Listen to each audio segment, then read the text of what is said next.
Hello, everyone, and welcome to another live episode of the Osterholm Update, COVID-19, a podcast from the Center for Infectious Disease Research and Policy. I'm your host, Chris Dahl, and over the next hour, I'll be posing your questions about the COVID-19 pandemic to Dr. Osterholm. If you haven't already, you can send your questions to us on Twitter using the hashtag OsterholmUpdateLive. We'll start this episode of the Osterholm Update as we usually do, with Dr. Osterholm's welcome and dedication and his views on the current state of the pandemic. Then we'll start taking your questions, and we'll try to get to as many as possible. So, Mike, your opening thoughts on this, our third live episode of the Osterholm Update. Well, thank you, Chris, and thank you to all of you who are all listening live right now. Good morning, good evening, good afternoon to all of those who will be listening in the days ahead. We know that thousands of people will ultimately listen to this podcast. We want to thank you very much for being here, as I say every week, with real sincerity, as we know you have many, many choices to get your information on COVID-19, and we just appreciate you being with us and being part of this podcast family, which it truly has become over the past year. At this point, let me just say that it's been a journey. A little over a year ago, Maya Peters, who many of you know from her work with this podcast, as well as Corey Anderson, convinced this old guy here that he needed to think about upgrading his communication activities as related to the pandemic. For years, as many of you know who have followed this podcast, letters have been a very important part of my life, often handwritten. And then, of course, I did emerge into the new modern world of email. And as the days that sometimes I wish I hadn't, but in fact, I got there. But they were about to convince me that the only way I could really communicate and hear from all of you would be via a podcast. And I didn't even know really what they were talking about. And it was just a little over a year ago, March 10th of 2020, that they were able to secure a spot for me on the Joe Rogan podcast, March 10th, 2020, which I did do that podcast. And it was a remarkable experience to know that ultimately over 15 million people downloaded that particular podcast. At that point, as some of you know, we were already well into our work with the pandemic, having stated on January 20th that we thought that this was going to be the next global pandemic. And I even wrote an op-ed in the New York Times on February 22nd, stating the very same case. So by the time we got to March, there was a sense on our part that what are we waiting for? We've got to move on and get ready to do that. I share with you a perspective tonight because it helps set not just the tone of where we've been over the past year, but where are we going in the future? On the Joe Rogan podcast on March 10th, I stated that I believe that there could be upwards of 480,000 deaths associated with this pandemic. At that time, that was not only seem extreme, but many would consider it to have been irresponsible to scare people so badly. As many of you know, today we're actually at 543,000 deaths in this country, far exceeding even what I had stated. I also stated that we'd be in this for many, many months, that in fact it was not going to be just a few months and then we'd be out of it like people thought Ebola or other kinds of national, international public health issues were. And as you know, here we sit some 12 months later and we're still there. So tonight, I'm going to share with you again a sense of the future. As Mark Twain, or at least it was attributed to him, once said, it's difficult to make predictions, particularly about the future. And I think that's what we have owed you from the beginning, is an attempt to basically not talk about just today or next week, but where is this going? What is it going to look like? And how can we respond to that in such a way that it means we can protect our families, ourselves, and we can move forward in what has been a very, very difficult, tragic year. I make absolutely no excuses for the fact that we all could do better. In public health, others, my colleagues could do better. And we're learning, I think, how to do better. And tonight, I hope that as we have this discussion, you'll see we're trying to learn and do better. As I've said to you many times, ask people where they get their information. What data do they have to make certain statements? And, check it out. I don't care who it is, including me. And tonight, that will be no different. Let me just kind of put a footnote into all of this, is that tonight will mark our 52nd podcast. We've had 48 regular podcasts, 3 special ones, 2 live ones, one in August and one in October. And then on June 3rd, we actually did one on mass and science. And I went back this past week and listened to that.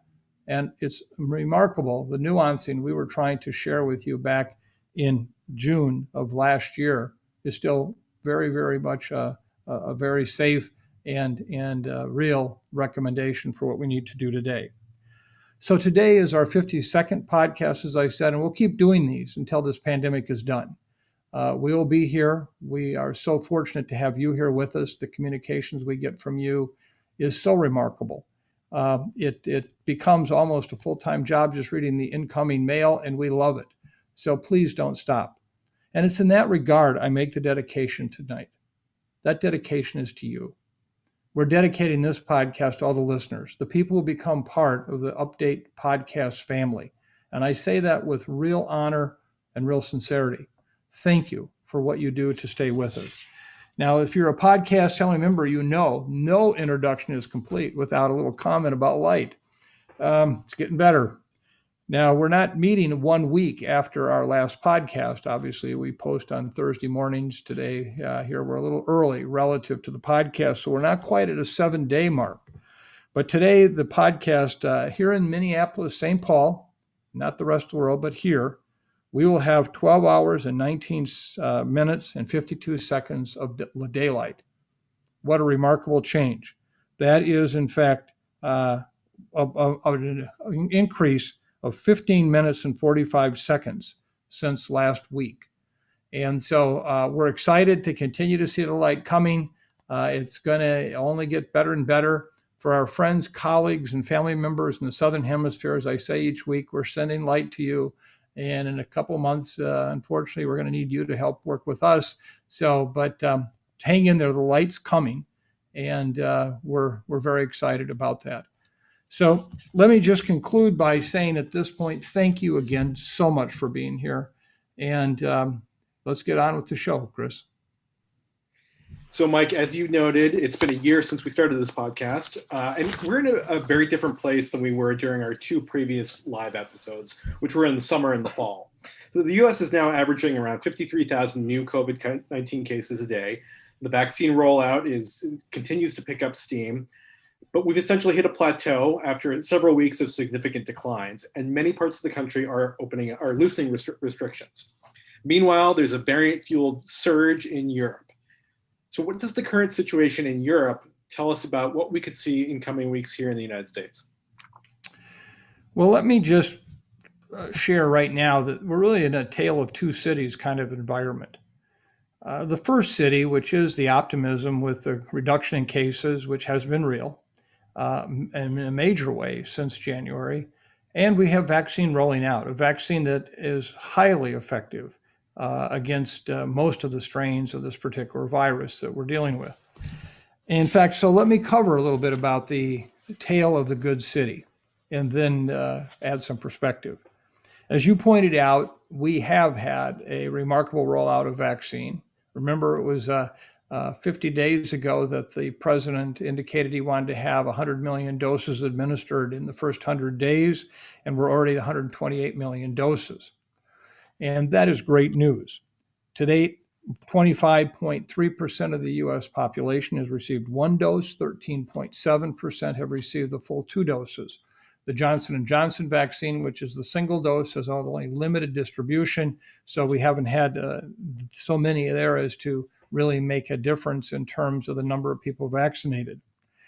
When we look at it right now, by age, a category that is of real priority for me, not just because I'm in it, but because as an epidemiologist, I look at what is it that causes serious disease, hospitalizations, and death, and that's age. And if you look to date, 69.8% of those 65 years of age and older have had 1 dose, and only 43% are fully vaccinated. That means right now that we have upwards of 17.5 to 18 million people 65 years of age and older who have not had a dose of vaccine yet. Now, why that's important is because it's basically stalled out. We were at 68% 10 days ago, and now today we're at 69%. And this is a critical group as we talk about the future cases occurring and how this might impact on us. So while we're providing 2.5 million doses of vaccine a day, please don't forget that really represents 1.25 million people being vaccinated, because with 2 doses, of course, while we are vaccinating 2.5 million people a day, half of those are people getting their second dose. So yeah, the vaccine is good news, but we're far, far, far at this point from achieving the kind of protection that we need to really have a population-based impact on transmission. I can't urge you more strongly than to get your vaccine if, in fact, you have the ability to do so. Get it. As far as new cases and what's happening here, as I've shared with you in this podcast before, remember that big peak we saw in January, no one can tell you exactly why that happened. Why did it go up so dramatically and why did it come down so dramatically? I see many of my colleagues will say it's seasonality. They'll say it's because of prevention activities we're taking, and none of those are absolutely true at all. When you look at the seasonality, the states that contributed to most significantly to that January peak were from the southern Sunbelt states, from Southern California to Georgia. And they were the same states that contributed in the cases in July to the big peak there. If you look at the different hemispheres, northern and southern hemisphere, you'll see, again, there's no evidence of seasonality. I only point this out to you because, as I've said multiple times, we need to understand what mitigation strategies or approaches we can take to have an impact on these cases. And when we saw a peak like we saw, there's no question in my mind that the activities we took to reduce the height of that peak were critical. The kinds of things we did in mitigation, the somewhat temporary lockdowns that we saw, a term that, again, I realize for many people is like drinking barbed wire, but nonetheless, it's very important. And right now, it's important we maintain that kind of activity in terms of mitigation, even though it appears the cases are down, because I can tell you they will come back.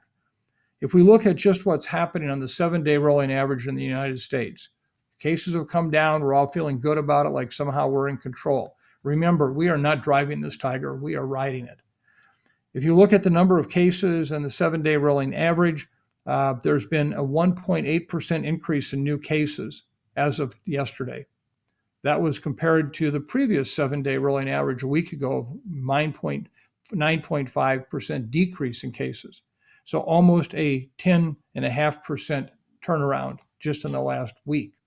If you look at testing, the number of tests completed, about 360 million tests completed, down from what we were testing as we were in the height of the activity in December, January. But what's important is the positive rate is now at 4.7%. A week ago, it was at 3.3%. The positive rate has turned around. Now, hospitalizations and deaths continue to drop. That's good news. But we know that those are lagging indicators. And as lagging indicators, we know that they don't turn up for weeks after activity itself turns up.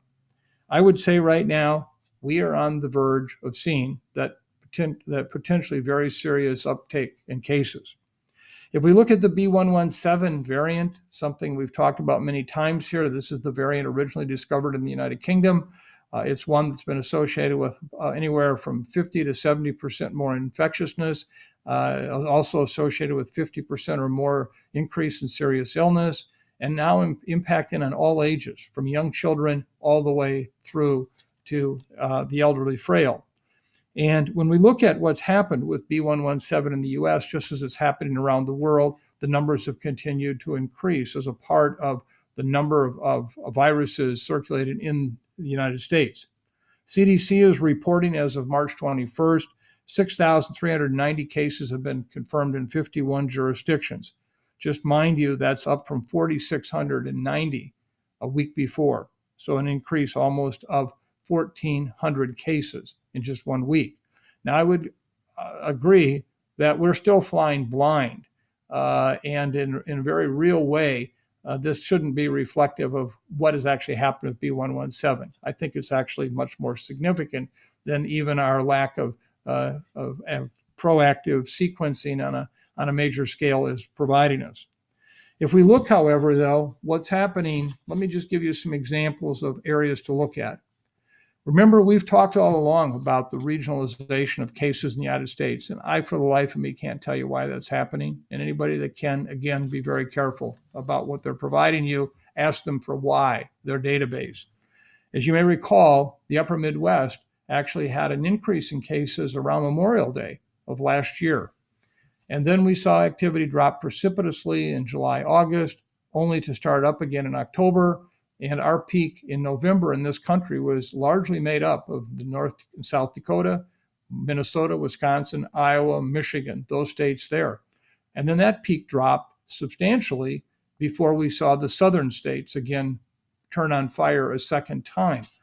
Well, if we look at this same kind of geographic pattern right now, in the upper Midwest, if we look at 5 particular states, Michigan, Minnesota, South Dakota, North Dakota, and Wisconsin, it's interesting. If you look at vaccination rates, if we have anywhere from percentage-wise of 14 to almost 19% of the population fully vaccinated, and if you look at what's happening in terms of these states, in terms of doses administered, it's really quite remarkable.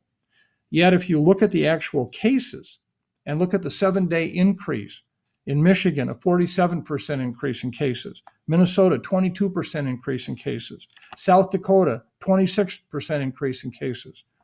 North Dakota, 12% increase in cases. And Wisconsin, 6%. This looks all far too familiar of what we saw last fall, early winter. If you look at the Northeast, again, 5 states there. Same thing. If you look at the fully vaccinated population, it's 14 to almost 18% of the population, with a substantial number of people having single doses. Yet if you look at Connecticut, 15% increase in cases in the last 7 days. New York, 13% increase. New Jersey, 6% increase. Massachusetts, 12% increase. Maryland, 11% increase. Again, a regional uptick that's of real concern. If we look at the 7-day moving averages for cases. In other words, if you pick any one day, any variability could really affect that, whether it's how many cases get reported, what kind of testing was done, etc. But if you look at the rolling 7-day average, we have been looking at that every Monday for the past few weeks in this country. 3 weeks ago, 14 states out of the 50 states in the District of Columbia reported 7-day moving average increase in cases. The others were either level or decreasing. 14. 2 weeks ago, that was 21. Last week, it was 24. This Monday, it was 27. These all should be trends that should concern us greatly as to what's happening, particularly as we see this overlay of the B117 about to actually spread even faster and further. If we look at what's happening in Europe and try to understand what does that mean for what might happen here, you've heard me time and time again on this podcast talk about this particular variant spreading widely in parts of Europe. Let me just say, I think Chancellor Merkel said it very well yesterday from Germany. This, I quote yesterday, basically in a new pandemic because of B117 and its characteristics. That's what she said. They have seen the rate of increase substantially there in Germany. It was 10.2 cases per day in Germany last week. This week it's at 13.3 and rising. They are in an extended period of lockdown with strict lockdown over the Easter weekend. The prevalence of B117 is over 75% of the cases.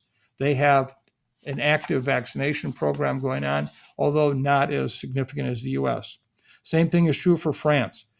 If you look at what's happening here, they have gone up from 24,000 cases a day last week. This week is at 31,500 cases. Estimated there again, B117 is over 75% of the cases. Poland, the previous high in mid-November at their peak was 25,500. Today, the 7-day average is 22,000 cases, up from 16,000 cases just the week before. The B117 prevalence there is 80% of cases. As you can see in Europe, and I could go through country by country. They are writing the script for us. The one exception, and there is a major exception that we have to note, besides the vaccine, which we are surely doing a better job in this country, we are the one country in the world that's opening up faster than ice melting in a sauna.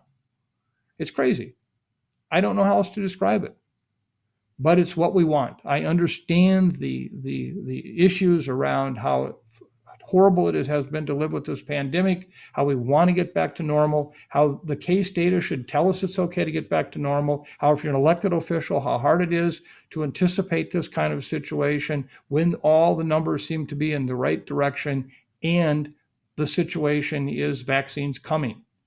But vaccine isn't coming fast enough. It's not. We're not going to see a big expansion of vaccine availability for at least weeks yet. We will. Eventually we will. And I think this summer is going to be, a very wonderful time that way. But we're a ways off. B117 is here. These numbers are beginning to rise. And I feel like it's a deja vu all over again moment. And while we surely have people protected, remember that we still have at least 50 to 55% of our country's population who have neither had COVID-19 and have any residual protection from natural infection or who have been vaccinated. With all the pain and suffering and all the cases we've had, all the efforts to vaccinate the population, we still have over half the population susceptible to this virus. And now we're beginning to see, because, and we'll talk about this more in a moment, younger age populations, including young adults into middle-aged adults, have a higher proportion having serious illness if we look at what's happened in Europe. And that even includes younger children. So I think the message here to share with you, Chris, is that this is the tale of the other city. I understand the enthusiasm for why things are getting better. I understand why people want to loosen up everything. But we are creating the perfect storm moment.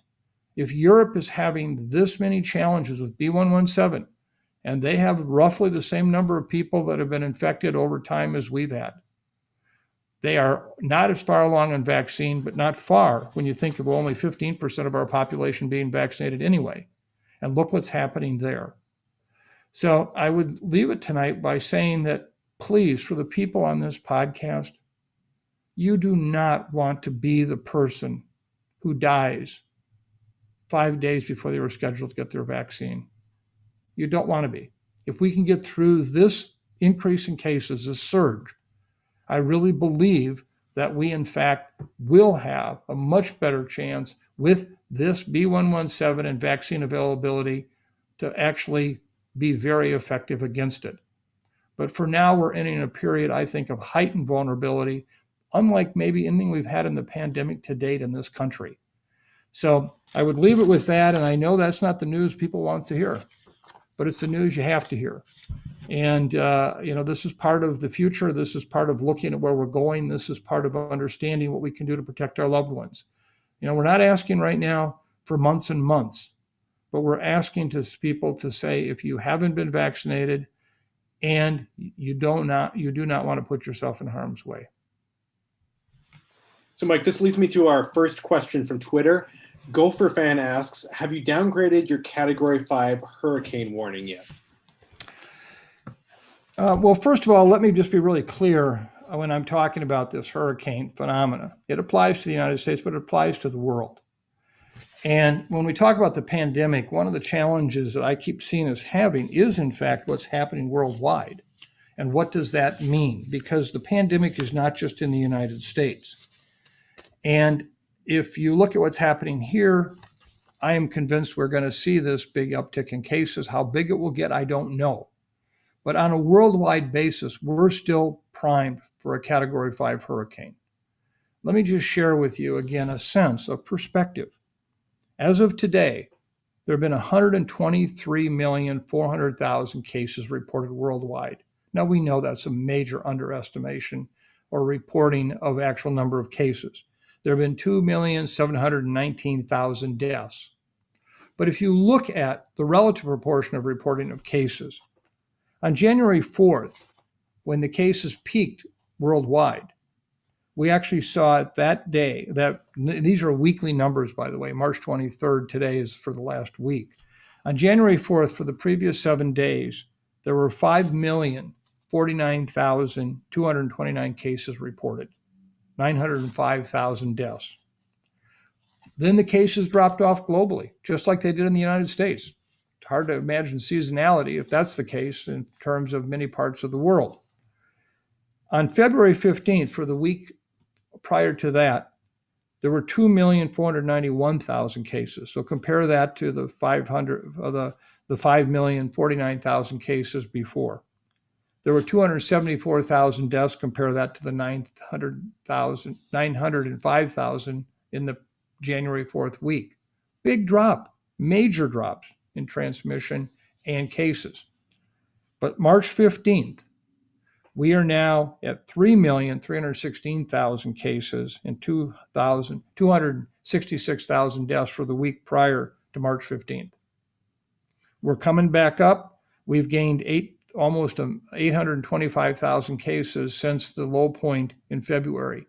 The last 4 weeks, we've had consecutive increases in cases globally. And if you look what's happening in Asia, you look what's happening in Europe, you look what's happening in Africa, you look what's happening in the Americas, you can see what we're up against. Throughout the last week, almost 10 days now, COVID-19 has been the number one cause of death in the Americas. Last week, it was accounting for a third of all the deaths in the Americas, a third. So when I talk about the pandemic and this category 5, this is coming back, and we're not going to have vaccine for the world. This pandemic is not done with us yet. And I worry that people are very parochial in their views, thinking that, well, this pandemic isn't a problem in my house anymore, in my neighborhood, or my workplace. And that may very well be true if you have a sizable number of people vaccinated. But as I have stated repeatedly on this podcast, and as I wrote about in a Foreign Affairs article 2 weeks ago, what I worry about desperately is what's going to happen in low and middle income countries over the course of the next year to 2 years. Transmission will continue largely unfettered. We at best have right now potential to maybe vaccinate 20% of the low and middle income countries over the upcoming months. If you want to look at variants, they're going to come spinning out that are going to have an impact potentially on our vaccine efficacy. That's the place you need to look. That's where they're going to come from. So even trying for us to get through this pandemic, even if we, were to take all the vaccine in the world and hoard it for ourselves, we're still vulnerable if we see these variants that make, in fact, challenge vaccine efficacy. This is going to be a problem. So I still stand by it. The fact that I think globally this pandemic is far from over, and it surely still could be a Category 5 hurricane. This dip we saw in cases from January to February to now is not going to continue. Vaccine is only going to have a very limited impact globally.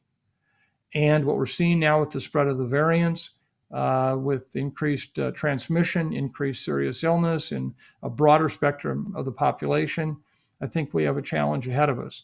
And this is something that, we can't just ignore from our country standpoint. One of the things some of us are working on very, very hard is to try to make sure we get vaccine to the low and middle income countries.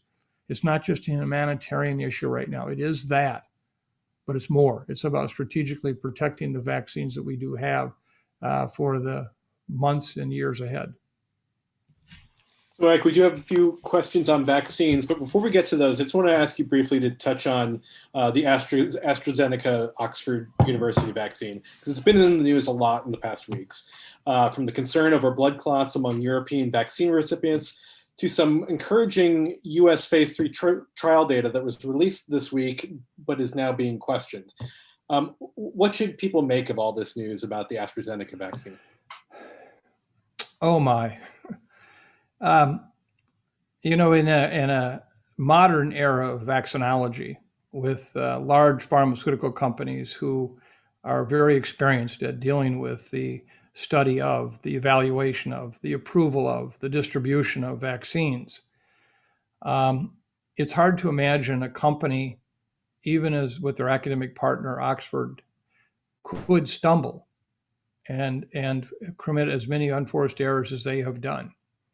Whether it was about the accidental dosing issue that occurred early in their studies, whether it's been the debates with the European Union and availability, whether it's been challenges to just how well the vaccine works.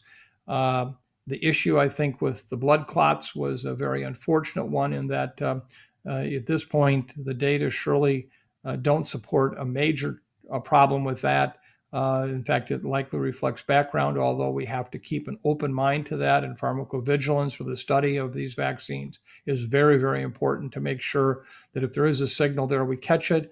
But as I've pointed out last week, and I'll point out again, we would expect to see in the United States on any one given day, the number of people vaccinated, 10 to 20 of these individuals developing blood clots within the next 2 to 3 days after vaccination, just by chance alone. Has nothing to do with the vaccine. So the challenge is, when is it possibly something really due to the vaccine above and beyond the background? So AstraZeneca got dragged into that. At this point, the EMA, the FDA of Europe, and the WHO have basically said, go ahead, the safety signals that we've seen and the challenges do not merit stopping using the vaccine. So I think at this point, it's just fair to say that this recent dust up with the data monitoring board from the NIH and the portrayal of what their data really means is really unfortunate. And I say that because I think it creates this idea that there should be challenges to all the vaccines. Vaccine confidence is eroded when they say, well, wait a minute, if this company's got this problem, this is happening. And so I hope for all the world that we not only get an effective, safe vaccine from them to use for the world, but that also they're able to, in a sense, get their act together so that we don't keep having these unforced errors that cause these public relation nightmares and giving people a sense that maybe we don't know all about these vaccines as we should know. One thing I want to point out on the data monitoring board comment that has happened in the last 24 hours, none of that had to do with safety. It was all about what was the point estimate of the actual protection from the vaccine. And I think that's a really important point to emphasize. It had nothing to do with safety. The safety issues are the same as they were following the review by the European public health authorities. Just a reminder, everyone, this is a live episode of the Osterholm Update podcast. And if you want us to send us a question, you can tweet us using the hashtag Osterholm Update Live. We're going to try and get to as many questions as possible. So, Mike, we have a question about vaccines here from Erin on Twitter. She writes, I'm eligible for the vaccine, but I'm young and my state has a major limit for appointments. Should I feel guilty for trying to get one, assuming I might be taking it away from someone more in need, or should I go for it? Well, at this point, we actually have an interesting challenge developing, and I don't think it's what most people perceive. I'm very concerned about the number of states that are opening up completely all their vaccine eligibility. And I say that not because I don't want people to get vaccinated. I do want those at highest risk to get vaccinated. But I'm really concerned about the fact that many of these states that are opening up are not doing so just out of the goodness of their hearts or somehow they want to help everybody. They actually have vaccine available that should be going to high-risk people in those states that are not getting vaccinated. A recent survey from the Kaiser Health Foundation showed almost 50% of healthcare workers in this country have not yet been vaccinated. A third of U.S. military servicemen and women have not been vaccinated or refused to be vaccinated. We can go study after study looking in the BIPOC community among essential workers. There's been huge challenges getting people vaccinated. And so what a number of states are doing that are opening up are basically saying, well, I don't want to be sitting here with extra vaccine I haven't used. Boy, that won't look good. So let's just open it up to everybody, knowing that we're missing high-risk people. The example I just gave you earlier, looking at the 68 to 69% of people 65 years of age and older who've had one dose or more, that hasn't budged in almost a week and a half. And so, yes, we want to get vaccine to these high-risk people, but it's going to take programs to go and get them, to basically help them understand what we know about these vaccines. We've done a very, very poor job largely describing these vaccines. They were created by Operation Warp Speed with a military presence, and there may have been a political thumb on the approval scale, which wasn't true, but the perception is there. And then there are mRNA vaccines, this genetic material. Maybe they are of some concern. All the misinformation that's been out there about side effects, including for pregnant women, causing sterility. We've been up against a lot of the negative messaging. And in every case, we have an incredible story to tell. And so we've got to do a much better job, and we've got to reach out to populations that need support. We've got to take the vaccine to the people that can't get to where the vaccine is currently being delivered. And so in this case, if your vaccine's available and it's not being used, I'd tell you to go get it. Get it. Okay. But if we could target those 65 years of age and older, we'll save more lives as B117 increases. Again, I look at those, 17 to 18 million people who are 65 years of age and older who don't have a drop of vaccine yet. Those people are really increased risk for B117 for serious illness and death. So get it. I hope more states aren't opening up to everybody, not because I don't want you all to get it. I want everybody to be vaccinated, but I want the people who are at highest risk of dying, highest risk of serious illness and hospitalization and overrunning our healthcare systems. Those are the people right now that we really need to address. So here's another question that we're getting a lot of, and this is from Sarah on Twitter. She writes, what do we know about if we will need vaccines annually for COVID like we do for the flu? We don't know. There's a lot we don't know about these vaccines yet. First of all, number one, how long will they protect?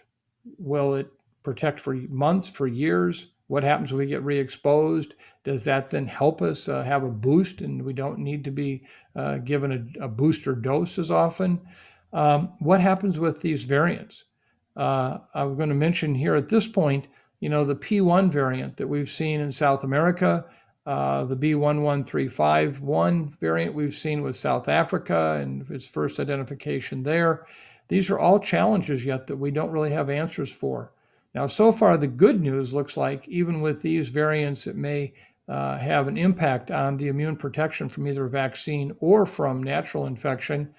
While they may not prevent illness, it appears at this point they are still pretty good at preventing serious illness, hospitalization, and deaths. But we don't know that yet. We really are going to, over time, be learning about these. So I wish I could tell you what's going to happen in a year. Just stay tuned.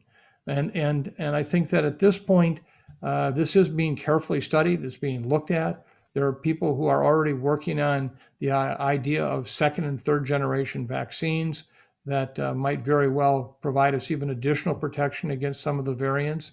So I wish I knew the answer. For now, I think if B117 is all that's circulating here in North America to any real degree, we're going to do fine with the vaccines, and we could have a summer that could be quite amazing.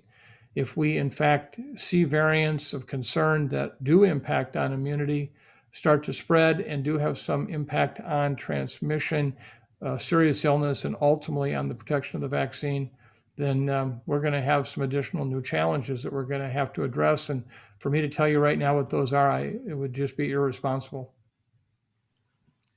So now let's get to another big story within the last few days, and that's been the CDC's decision to update its school guidance. The CDC now says that for most elementary and middle schools,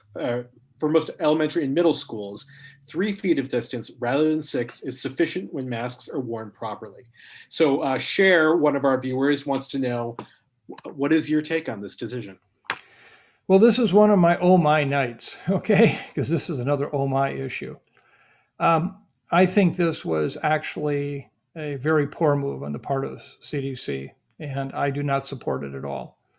Let me just take a step back. Anyone who's been listening to this podcast over months knows that I've very, very carefully been following and in fact, even involved with issues around the safety of children and teachers and staff in schools.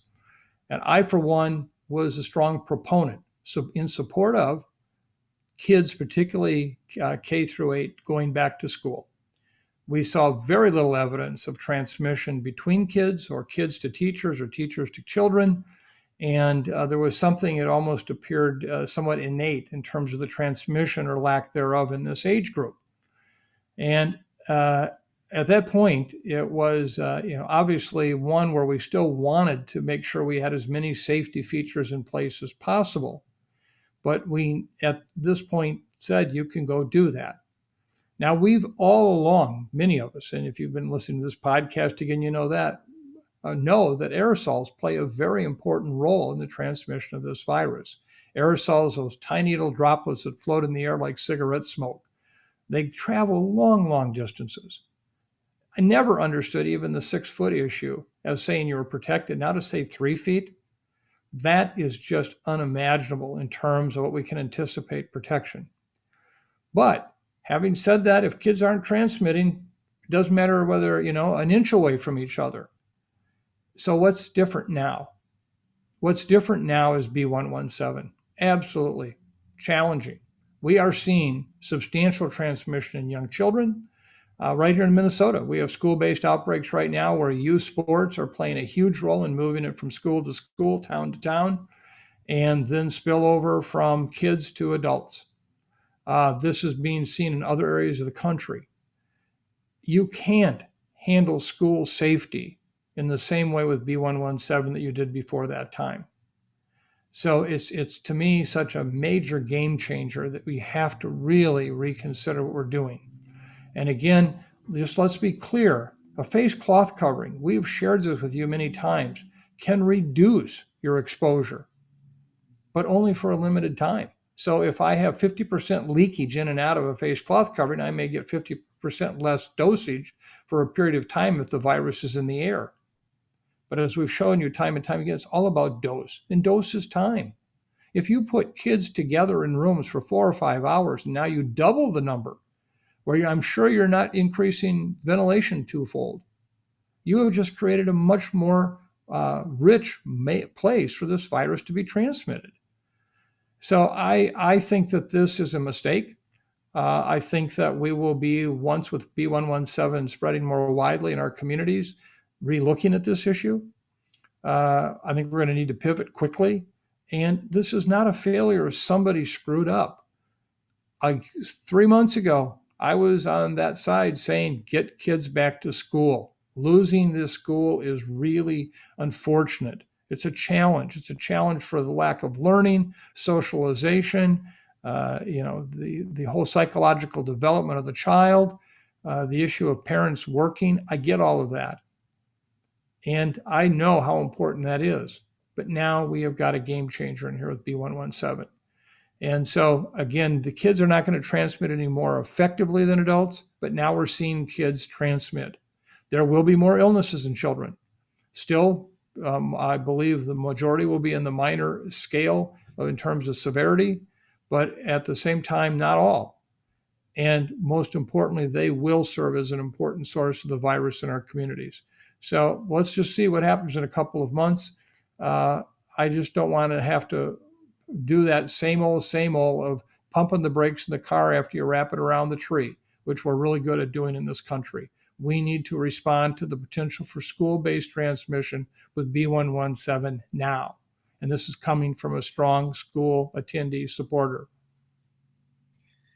So here's another question about vaccines, Mike, but it's pertinent to the discussion about children in schools. Amy wants to know when we should know if the Moderna and Pfizer vaccines, and I guess the Johnson & Johnson vaccine as well, can be expanded to younger children. Studies are ongoing right now in children down to 10 years of age. I expect that results will be available for at least one, if not two, of the vaccines by July. And it's very possible by early next fall, with school year, we'll actually have vaccines approved down to 10 years of age.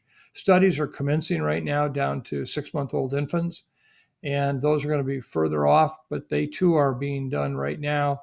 And hopefully sometime next fall, early winter, there'll be sufficient data to address that, both from a standpoint of how well they work and their safety. We don't anticipate it being a problem, but it's really important to get these specific data for these ages. So hold on, folks, vaccines are coming for the kids. So, Mike, we're getting some questions here about basically how we can start living our lives now. Among for some of the people out there who are vaccinated. Ryan on Twitter asks, "Would it be safe for our fully vaccinated friends and family to meet and hold our 4-month-old baby? We are also fully vaccinated and eager to introduce Ellis Marie to a select few outside of our bubble. What would be your suggestion?" Well, first of all, understanding that the family is fully vaccinated, don't waste a minute, get together. I think right now I couldn't say it any more clearly. Now, if you have children who can't be vaccinated and have been around anyone who may have been potentially infected, and this is going to get more challenging with B117, then you've got an issue there. But otherwise, I think get together. Now, when you say you want to share this precious new gift with friends, again, are they vaccinated or not? If they're not, you can get together the recommendation from CDC right now with one other family and do that. I think that we'll have to see over the course of the next few weeks what happens with B117. But otherwise, I think we should take every opportunity as much as we can to get vaccinated. And so when you get vaccinated, everybody get together.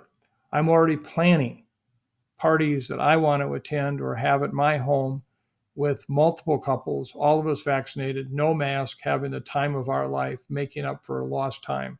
And that's where vaccine is such an important part of our response right now. Just a reminder to everyone that this is a live episode of the Osterholm Update podcast. And if you want to send us a question, you can tweet us using the hashtag Osterholm Update Live. And we're trying to get to as many questions as possible. So, Mike, here's another question about kind of where we're going and the future. At Susie K 2021 wants to know if you think we'll be wearing masks and practicing social distancing throughout 2021 and into 2022. I hope not. I hope not. And it's going to all depend on two things. One, will the majority of our population get vaccinated? And by majority, I'm talking about 75+% or more. If not, we will continue to see transmission in our communities. It will continue to occur. It'll continue to be a challenge. And these vaccines are not going to be perfect. Remember, 90-95% protection is really remarkable. That's not 100%. We know already in the frail elderly and those older, we may see even a more significant number of people who will still get infected even after having 2 doses. So the way we protect ourselves is also the way we help protect the community. Get vaccinated. So this is going to be a challenge to see what happens in the course of the next months in terms of vaccine. The second thing is the variants. If we have a variant of concern that has a ability to compromise the immune protection of these vaccines, then that's going to create a totally new public health consideration. And I think at this point, we just don't know what that means. I'm hoping for life back to a new normal. I so badly want to take my kids to a ball game, feel safe being, in around crowds, etc. We want to get there. But these unknowns, unfortunately, are still in front of us. So, Mike, I'm going to go back to another question about vaccines because we're just getting a lot of questions about them. And this kind of gets to the hesitancy issue. Here's a question we have from Kevin, who just got his first dose of the Pfizer vaccine. Kevin writes, "Instead of feeling relieved, I feel very anxious that I just put something in my body that could possibly have negative long-term effects. Is there anything you can add to this for me? Are there indications of long-term safety yet?" Well, Kevin, you're not alone. A lot of people who don't really fully understand what these vaccines might mean, how they're made, what they do for us, have the same feelings you have. So first of all, you're not alone. But the good news is you don't have to feel that way. What this vaccine does for you in terms of avoiding getting COVID-19 and potentially dying from it is such a remarkable gift. It's like any of the really critical vaccines that we've had over the course of public health history that have saved millions and millions and millions of lives. That's what this vaccine is doing. So congratulations on what you did. Get your second dose when it comes time, and feel the confidence and the relief that you've done everything you can at this point to prevent yourself from getting COVID-19. And I would not worry at all about this idea that you've done something harmful to yourself. You've not. You've been a soldier against COVID-19. We have a question here from Claire on Twitter who asks, will it be safe to travel this summer? This is going to be a challenge in the sense that, first of all, travel where? At this point, around the world, we're seeing more of these other variants showing up, the ones that may actually be of concern with regard to the immune protection of the vaccines. We still have to sort all that out. Here in the country, United States, that still may be the case. We'll see some of that, but I think generally speaking here, until that happens, it's safer to travel. But again, it's not perfectly safe. Remember, these vaccines are almost perfect, but not quite. And so if you're in environments where there's lots of cases, potentially in that environment, going to a big wedding and few people are vaccinated, et cetera, then you may still have a challenge. So at this point, I'd say travel is going to get safer and safer over time as more people get vaccinated. And it's almost going to be an individual situation, where you go, who you're with, how you get there. That's going to be the big challenge. But I hope we get back to travel. I have to say, personally, for me, it's been a remarkable year. Up until last March, a year ago, I would fly 150,000 air miles a year with my work in international areas. And all I've done in the last year is 0 air miles and 150,000 hours of Zoom. So you talked about the variants a lot on this episode of the podcast, Mike. George on Twitter has a question. Have we seen an increase in serious disease with B117? Absolutely. Globally, there's a number of papers that have come out, even just recently, this past week, demonstrating the increased occurrence of severe illness associated with these viruses, the B117 viruses. So yes, there's no question about the increased severity. And then this is another B117 question from MN Gal on Twitter. She writes, is it realistic to expect cloth masks to prevent the spread of B117 among students and staff? Well, as I addressed earlier, again, remember, respiratory protection starts at in the entire systems level, air ventilation. That's why outdoors is so much better than indoors. And all of the environmental issues you can address to reduce the potential for exposure. But then when you get down to respiratory protection at the individual level, and you look at the kind of protection, we've talked about this a number of times, you have the N95 respirators, where you have roughly less than 1% leakage in or out of these small particles that could transmit or you could be infected by, in terms of that air leaking in and out. Then you get into surgical masks, medical masks. We have increasing data. In fact, a beautiful paper published just recently in the Clinical Infectious Disease Journal showing how you get leakage with surgical masks or medical masks. While they may have 50 to 60% protection, they're not 100%. And then when you get into cloth face coverings, you may get as much as 70% leakage, meaning 30% protection. But that's also with time. We often don't talk about that. Somehow it's as if there's this idea that the number is a static number and it's effective through whether you're there for 5 minutes or you're there for 5 hours. If you're in a room with a large number of individuals and multiple people are infected and you're close together, there will be lots of virus that will be in the air, and you will, in a face cloth covering, inhale some of it.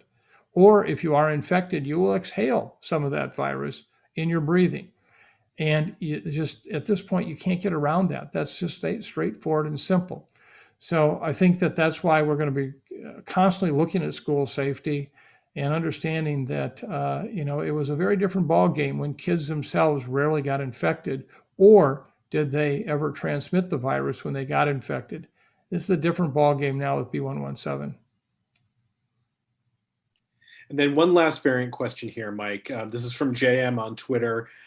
We've talked a little bit about the California and New York variants on the podcast the last few weeks. JM wants to know, will the New York variant make the vaccine ineffective?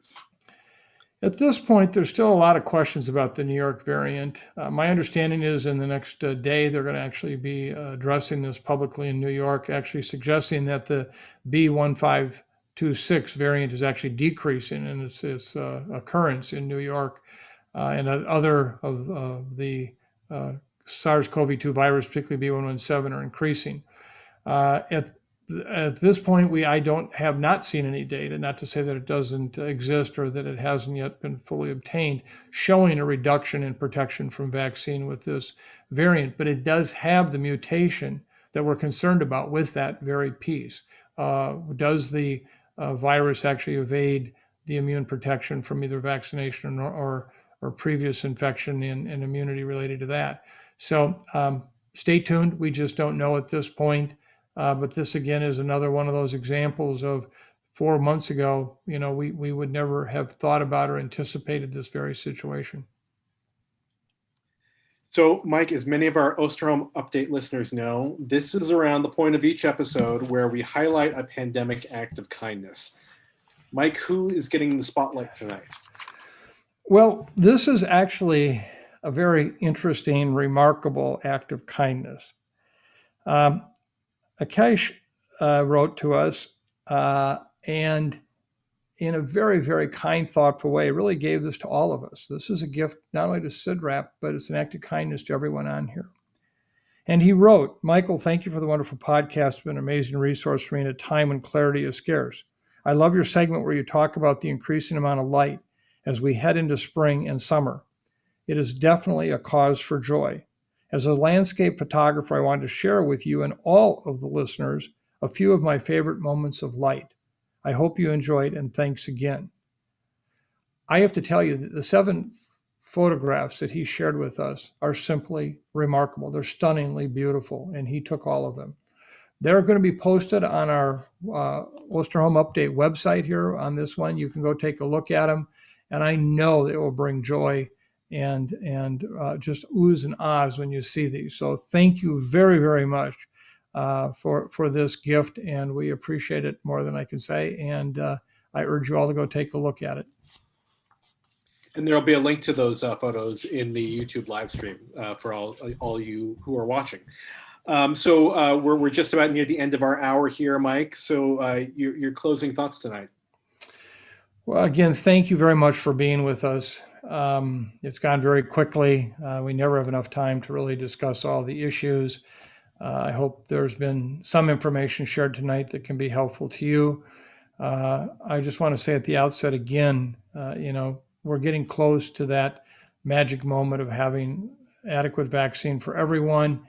And if B117 is the only virus we're really up against in any meaningful way, we can see a much, much brighter day.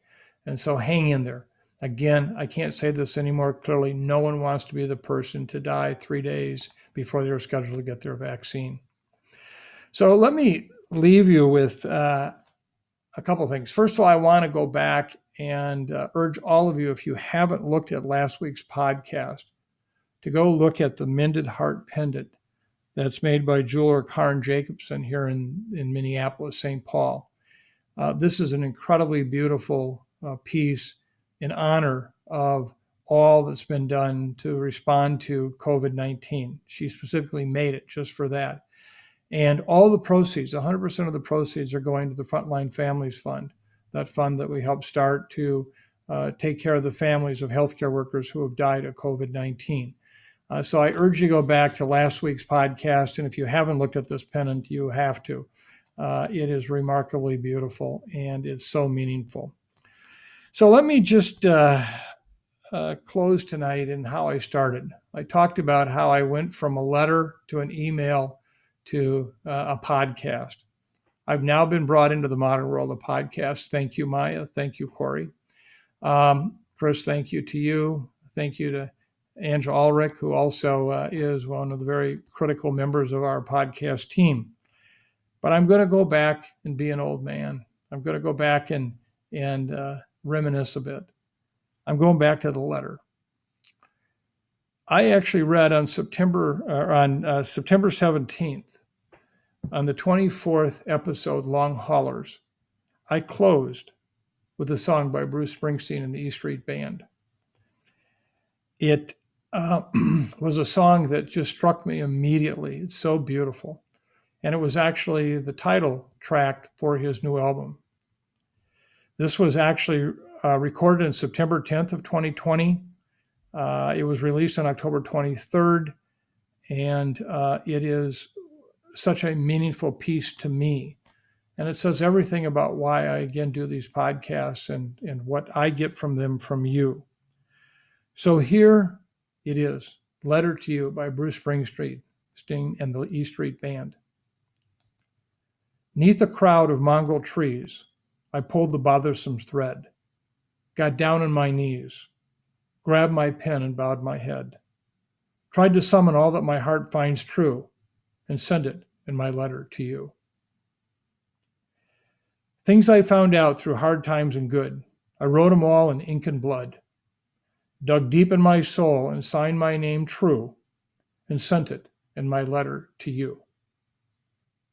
In my letter to you, I took all my fears and doubts. In my letter to you, all the hard things I found out.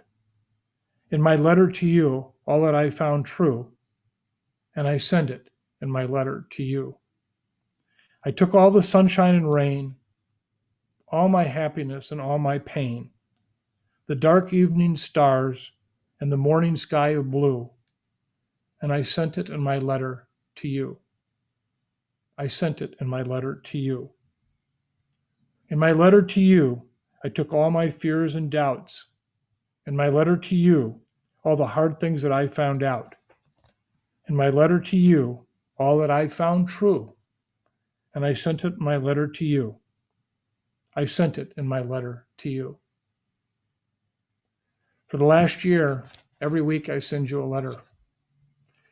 I've tried my best to do it in a way that can be helpful, that surely I know can be challenging, but also allows us all to come together and respond to this pandemic, not just the virus, but all the other aspects of the pandemic. It's why the acts of kindness have been so memorable, so important. It's why we remember every time we have a podcast, those deaths are not numbers, they're people. There's somebody's mom and dad, there's somebody's brothers and sisters, there's somebody's aunt and uncle. And unfortunately, in some cases, there's some people's children. That's what this is about. This is our letter. And I send this letter to you. Thank you very much for joining us again tonight. Chris, thank you, as always. Thank you to the SIDRAP podcast crew. And most of all, as I've dedicated this evening session to you, the podcast family, thank you very much. Be safe, be kind, and know that